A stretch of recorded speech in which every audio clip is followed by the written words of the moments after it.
Во деновите на екстремни температури кои ги најавуваат метеоролозите, јавните предпријатија ИСЕР и Стипион деломно ќе ги повлечат теренските работници, изјавија првите луѓе на овие јавни предпријатија Кире Зајков и Панче Стефановски. Согласно јавените високи температури кои следуваат во наредните недели, јавното предпријатие ИСАР направи реорганизација на работното време на двата сектори кои се директно изложени на температурите кои ќе престојат во периодот, односно организационата единица водовод и организационата единица хигиена, и за овие две организациони единици работното време ќе започне порано, се со цел да работниците не бидат изложени на високите температури. Со оглед на тоа дека очекуваме екстремни температури во следните денови, веќе донесовме одлука за отпочнување на работното време 1 час порано.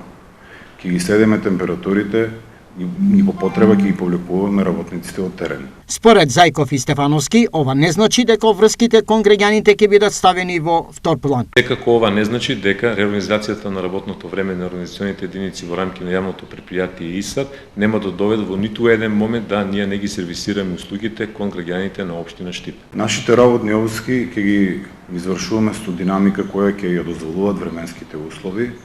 Меѓутоа, јас мислам дека квалитетот на услугите на граѓаните нема да биде загрозен. Метеоролозите во деновите кои следат очекуваат екстремни температури кои ќе бидат повисоки од 40 степени под сенка, а прави на удар се работниците кои работат на отворено.